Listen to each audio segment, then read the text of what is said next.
उस वक्त आपने बताया था कि इंटरव्यू में कि बाजवा साहब ने भी ये कहा था कि you should go towards PTI, लेकिन ये हुआ क्या? क्योंकि क्या कोई डबल गेम खेला गया है उस वक्त के बाप पार्टीज एमकेएम वो भी इस्टेब्लिशमेंट के बड़े करीब हैं, उनको कहा कि आप पीडीएम जमातों की तरफ चले जाएं, आपको कुछ और इन्फॉर्मेशन दी, क्या ऐसा कोई मामला हुआ है? मुझे वैसे नहीं पता बाकियों के साथ क्या बात हुई, और मेरी बात तो ऑलरेडी मैंने डिस्क्लोज कर दी। अब वो जैसे मैंने आपको कहा ना जी, एक चीज़ होगी, ख़त्म होगी, अब we should all move on. और लेकिन 2018 में भी आपसे यही कहा गया था कि आप, जी मैंने आपको भी बताया जो 2018 में जो कुछ होता रहा था, मैंने आपको भी सीट एडजस्टमेंट के हवाले से बताया। और जब इलेक्शन हो गए तो फिर आपको यही डायरेक्शन उस वक्त भी दी गई थी? क्या चीज़? कि आप पाकिस्तान तहरीक इंसाफ के साथ इत्तेहाद बनाएं? 2018 के बाद जी जो कुछ पाकिस्तान में होता रहा है वो सब सारों ने देखा है। हाँ। उसमें तो कोई चीज़ छुपी नहीं है। बट देन अगेन अब हम 2022 में 2023 आने वाला है, तो 2023 ऑनवर्ड्स की हमें प्लानिंग करनी चाहिए। और इस मरतबा कोई आपके ख्याल में कोई डायरेक्शन नहीं होगी? अभी तक तो कोई नहीं, किसी किस्म की भी कोई डायरेक्शन नहीं होगी अभी तक तो नहीं। आपको लगता है, क्योंकि आप कहते हैं इमरान खान साहब की पॉपुलैरिटी बढ़ रही है, बट अगर आप देखें पावर पॉलिटिक्स में ना होने की वजह से या एंटी या एस्टैब्लिशमेंट के रॉन्ग साइड पे होने की वजह से इमरान खान साहब ने बहुत चीज़ें लूज़ भी की हैं। अब उनका चीफ मिनिस्टर नहीं है अपना पीटीआई का, इत्तेहादी परवेज़ इलाही साहब हैं, वफाक में गवर्नमेंट चली गई, बहुत कुछ हुआ है, नैब चेयरमैन बदल गए, पीडीएम जमातों ने आपने कहा केसेस ख़त्म करा लिए, इमरान खान पे 3 ऐसे केसेस हैं जिसमें वो डिस्क्वालीफाई हो सकते हैं। आपको लगता है सिर्फ पॉपुलैरिटी उनको इलेक्शन जिता सकती है या उनको एटलीस्ट रॉन्ग साइड से हटना पड़ेगा एस्टैब्लिशमेंट की जीतने के लिए? अब देखिए, जिस दिन से उनको हटाया गया ऑफिस से, किस किस्म का उस बंदे पे वार नहीं हुआ। ठीक है, हर चीज़ में अल्लाह ने उसको सुरखरू किया। ठीक, और मुझे नहीं लगता आगे भी उसको कोई किसी किस्म का इशू आएगा। तो इवेंचुअली चीज़ें सेटल डाउन तो होनी है, इलेक्शन तो होना ही है। मतलब आप इसको डिले कर रहे हो, असल में इशू ये है, जिस तरह आपके शो का नाम है ना नया पाकिस्तान, तो अब पाकिस्तान मेरी नज़र में चेंज हो गया हुआ है।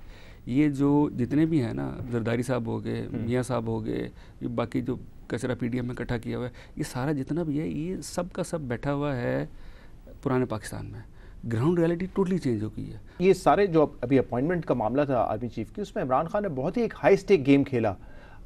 वो जिनको चाहते थे चीफ बने वो नहीं बन सके, उसके बरक्स हुआ है बिल्कुल। तो आपके ख्याल में एक सियासी कॉस्ट होगी उसकी जो पे करनी पड़ेगी? मुझे पता वो चाहते थे कि कोई और चीफ बने। आप मेरे सियासी कभी डिस्कशन नहीं। सही, तो अब आपके ख्याल में कैसे मामला बेहतर हो सकते हैं? क्या आप कोई किरदार अदा करेंगे? मेरा ख्याल आप तो वैसे परवेज़ इलाही साहब तो कहते हैं कि देखें बाजवा साहब के खिलाफ आप बात ना करें, तो अभी मौजूदा रिजीम के हवाले से क्या सजेशन है काफिली की उनको? सिर्फ काफिली की सिर्फ ये सजेशन नहीं है, बट मेरा ख्याल है सारे सेन एलिमेंट्स इस वक्त दोनों और बल्कि तीनों चारों साइड्स को ये कह रहे हैं कि सारे बैठ के इसको डिसाइड करें। जो भी बनाना है, इकोनॉमिक रोड मैप बनाएं, इलेक्टोरल एक रोड मैप बना लें, जो भी डिसाइड करें। डेट कुछ महीने आगे पीछे, डेट्स आगे पीछे तो हो सकती हैं, बट ये जो है कि जी इलेक्शन होना ही नहीं है, ये नॉन स्टार्टर है। सही, 2 इल्ज़ाम आप पे लगते हैं पंजाब में जो अपोजिशन है, पीडीएम जमात है उनकी तरफ से। एक तो ये जो आपने सुना भी, राना सनाउल्लाह साहब ने आज कहा भी है कि 1.5 अरब रुपए जो है दिए में स्कीम्स के, और अब ये कॉन्ट्रैक्टर को देंगे, वहाँ से इनको किकबैक मिलेगा, कमीशन मिलेगा, पैसा खर्च करेंगे। ये कहा गया है कि आपका जो सारा मकसद था 6 दिन बढ़ाने का, वो भी इसी वजह से था कि जो मास्टर प्लान है लाहौर का वो पास हो जाए, और जिस दिन रीनोटिफाई हुआ 21 तारीख को, उस दिन आप लोगों ने एलडीए ने उसका अप्रूवल भी दे दिया। तो ये क्या इतना क्यों इंटरेस्ट था कि आप ग्रीन को ब्राउन करने जा रहे हैं? अच्छा, इसमें दो पॉइंट्स आपने रेज किए हैं। अब पहला पॉइंट है कि फ़ंड्स की, जो राना साहब ने बात की कि ये 6 दिन में हमने फंड्स देने थे 1.5 अरब या फ़ी है। पाकिस्तान में बल्कि दुनिया में ऐसी कौन सी ब्यूरोक्रेसी है जो स्पीड से काम करती है? मुझे एक अमेरिका के कहते हैं ना एग्जांपल देते हैं, वहाँ बता दें कि इतनी जल्दी डिस्बर्समेंट कोई करता हो। बेसिकली फ़ंड्स हमने दिए हैं, बट हमने कौन से फ़ंड्स दिए हैं?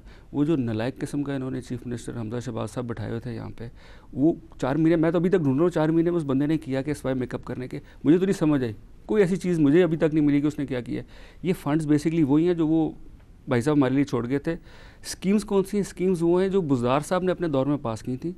But I give you an example, एक आपका एमएनए है या एमपी है, उसकी 1 बिलियन की स्कीम है, उसमें उनको टोकन मनी उन्होंने 1 करोड़ 2 करोड़ या 5 करोड़ दे दिए, विच इज़ जस्ट 5%। तो हमने आके उन्हीं स्कीम को फंड किया है ताकि वो इस कंडीशन में आ जाएं कि वो टेंडर्स हो जाएं, नियर कंप्लीशन जो है वो कंप्लीट हो जाए या कोई हाफ वे थ्रू हो जाए, ताकि अगले बजट में वो कंप्लीट हो। और ये रूटीन मैटर है और ये अक्रॉस द बोर्ड होना चाहिए, और हमने किया भी अक्रॉस द बोर्ड है कि जो स्कीम्स जिसकी भी है, ये नहीं देखा कि ये पसंद है नहीं पसंद, तो सबको हमने डेवलपमेंट उस हवाले से दी है और देनी भी चाहिए।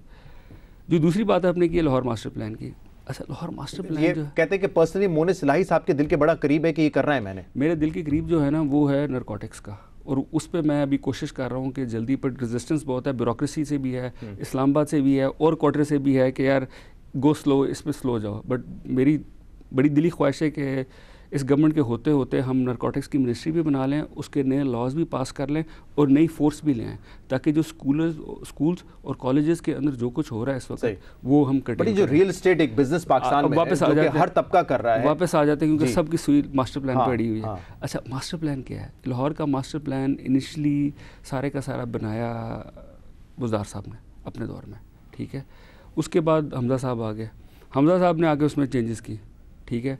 फिर हमारी गवर्नमेंट आई, जो इनके कंसल्टेंट्स थे जो बुज़दार साहब ने हायर किए हुए थे और फिर हमजा साहब ने भी वही रखे हुए थे। ये कोई प्लान वो तो है नहीं कि ये मोनिस आया उसने कहा यार ये इस तरह कर दो, इस तरह होता नहीं है। प्लान बना, कंसल्टेंट्स बाहर के आए, उन्होंने कई महीने लगा के डिज़ाइन किया, उसके बाद भी प्रोसेसेस होते हैं, इनकी अपनी अथॉरिटी की मीटिंग्स होती हैं, उसके बाद इन्वायरमेंट की मीटिंग्स होती हैं जिसमें इस पे एतराज़ात होते हैं, फिर दोबारा इनकी अथॉरिटी की मीटिंग्स होती हैं। तो वो एक प्रोसेस है, वो प्रोसेस उसी तरह चला है, वो प्रोसेस कंप्लीट अब हुआ है आगे। अब ये उस प्रोसेस की बदकिस्मती है या खुशकिस्मती है कि वो उस टाइम पे हुआ है जब ये गैप आया हुआ था। आप लोग ये थोड़ा सा तहलील करने के मामले को इसीलिए थोड़ा सा तूल देना चाह रहे थे ना, ताकि ये मास्टर प्लान से हमें क्या फ़ायदा, मुझे बताएं। हमारी कौन सी यहाँ सोसाइटी है, कौन सा कोई ग्रीन ब्राउन करना? हमारी जो ज़मीन थी वो तो हम बड़ी देर पहले बेच गए थे। दूसरे रियल एस्टेट होंगे, किसी न किसी ने तो डेवलप करना ही होगा ना। इस तरह का इशू नहीं है। देखिए, जो इन प्रिंसिपल बुज़दार साहब का प्लान था, जो पीटीआई का प्लान था, पीटीआई गवर्नमेंट ने वो लाहौर का मास्टर प्लान दिया था, वो एज इट इज़ इम्प्लीमेंट हो रहा है। और दूसरा ये जो 4 डिस्ट्रिक्ट्स हैं, डेरा गाजी खान, बकर, खुशाब, भावल नगर, 9 बिलियन इनके जो है टोटल फंड से 100 अरब तक पहुंच गया इनका बजट। तो ये इल्ज़ाम लग रहा है कि 4 ही डिस्ट्रिक्ट्स में सिर्फ जो है आप लोग ये डेवलपमेंट का काम कर रहे हैं और नहीं को स्ट्रॉन्ग कर रहे हैं। 100 अरब रुपए गुजरात मिलाकर? नहीं, आप बता रहे हैं भावल नगर, गुजरात, डेरा गाजी खान, भावल नगर, खुशाब। अच्छा, अब भावल नगर और खुशाब तो टोटली फार ऑफ हैं। गुजरात साउथ में ही है सारे, यहाँ ईस्ट साउथ में। गुजरात तो आपका जाता है ना, ऊपर आ जाता है।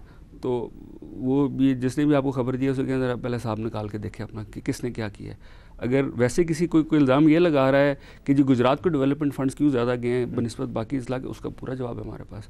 देखें, हम दोनों कहाँ से इलेक्ट हुए हैं, मैं और मेरा वालिद साहब और मेरा कज़न चौधरी हुसैन अली साहब कहाँ से इलेक्ट हुए? गुजरात से हैं। तो हमारी एक रिस्पॉन्सिबिलिटी है उन लोगों की तरफ कि जिन्होंने हमें इलेक्ट करके भेजा है, उनके डिस्ट्रिक्ट का, उनके हल्के का चीफ मिनिस्टर बन गया, और वो अगर वहाँ डेवलपमेंट नहीं कराएगा तो किसी और ने तो आगे कराना नहीं है। गुजरात का डेवलपमेंट मुझे एग्जैक्टली नहीं पता, मैं 100 अरब के करीब? नहीं, 100 अरब डेवलपमेंट बजट हो सकता है? कमाल, सवाल ही पैदा होता।